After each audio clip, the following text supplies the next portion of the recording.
Meski ekonomi Indonesia terus tumbuh, kemiskinan masih menjadi tantangan yang perlu mendapat perhatian serius.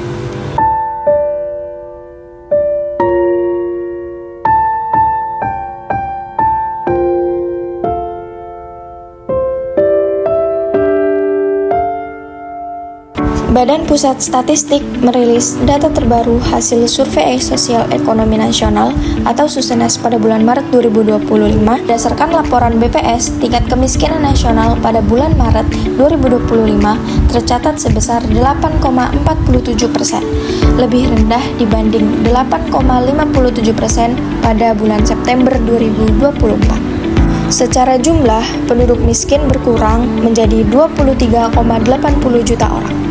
Artinya, ada ratusan ribu masyarakat yang berhasil keluar dari garis kemiskinan dalam waktu 6 bulan terakhir.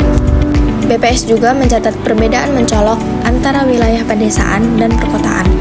Di pedesaan, tingkat kemiskinan berada di 11,03%, mengalami penurunan dibanding periode sebelumnya. Namun di perkotaan, angka kemiskinan justru sedikit meningkat menjadi 6,73%. Penurunan kemiskinan di pedesaan pada tahun 2025 terjadi karena beberapa faktor positif yang mendorong peningkatan kesejahteraan masyarakat desa. Program yang pertama yaitu program perlindungan sosial yang dijalankan pemerintah yang terus diperkuat dan disempurnakan. Program ini seperti bantuan langsung tunai atau biasa dikenal BLT, program keluarga harapan atau PKH, bantuan pangan non-tunai seperti subsidi energi berperan besar dalam menjaga daya beli masyarakat miskin di tengah tekanan harga kebutuhan pokok. Program pemberdayaan ekonomi desa dan UMKM lokal mulai menunjukkan hasil.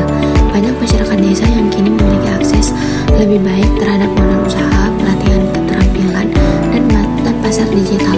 Program seperti desa wisata, kredit usaha rakyat, dan digitalisasi UMKM membuat perekonomian desa menjadi lebih produktif. Yang kedua yaitu sektor pertanian kembali pulih dan stabil setelah pandemi. Harga hasil panen yang lebih baik dan meningkatnya permintaan bahan pangan membuat pendapatan petani itu ikut naik.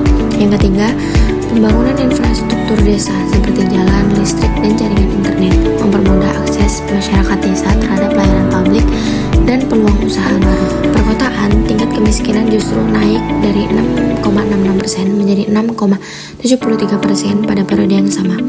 Penyebab utama kenaikan ini adalah tingginya biaya hidup di kota. Harga kebutuhan pokok sewa tempat tinggal, transportasi, dan lain pendidikan di perkotaan terus meningkat. Bagi masyarakat berpenghasilan rendah, hasil ini membuat pengeluaran mereka semakin jauh dari garis kemiskinan. Yang kedua yaitu banyak pekerja di kota yang bersifat tidak tetap atau informal seperti ojek daring, buruh harian, dan pekerja sektor jasa. Ketika ekonomi mengalami perlambatan atau inflasi naik, kelompok ini sangat rentan kehilangan pendapatan. Kemiskinan di perkotaan alami kenaikan dari 6,66% menjadi 6,73% karena jumlah setengah pengangguran di perkotaan pada Februari 2025 meningkat 0,46 juta jiwa dibandingkan Agustus 2024. Di samping itu, tingkat pengangguran terbuka TPT laki-laki mengalami kenaikan dari 5,87% menjadi 6,66%. Kenaikan ini disebabkan oleh tingginya biaya hidup, terutama di sektor perumahan, transportasi, dan kebutuhan pokok. Penyebab lainnya adalah kenaikan harga cabai rawit, minyak goreng, dan bawang putih. Penduduk kota identik tergantung dengan harga pasar karena penduduk kota dan umumnya tidak memproduksi sendiri, sehingga kenaikan harga akan berpengaruh dengan daya beli, terutama RT kelompok bawah ataupun miskin atau rentan miskin. Untuk menekan angka kemiskinan secara berkelanjutan, berbagai upaya strategi perlu terus dilakukan dan disempurnakan. Nah, yang pertama itu memperluas akses pendidikan dan pelatihan kerja, karena pendidikan adalah investasi jangka panjang yang paling efektif untuk memutus rantai kemiskinan. Nah, pemerintah bersama sektor swasta dapat memperbanyak program pelatihan vokasi, khusus keterampilan, dan beasiswa bagi masyarakat yang berpenghasilan rendah agar mereka tetap lebih siap menghadapi dunia kerja yang kompetitif. Yang kedua yaitu mendorong ekonomi inklusif dan digitalisasi UMKM. Di era digital saat ini, banyak pelaku usaha kecil yang mampu naik kelas berkat akses ke pasar online, sistem pembayaran digital, dan pelatihan manajemen usaha. Dukungan dalam bentuk pelatihan dan pendampingan bisnis berbasis teknologi akan memperkuat ketahanan ekonomi masyarakat. Yang ketiga yaitu menyediakan kebijakan harga yang adil serta menjamin stabilitas pangan nasional. Pemerintah perlu menjaga keseimbangan antara harga hasil pertanian dan daya beli masyarakat agar inflasi tidak menggerus pendapatan rakyat miskin.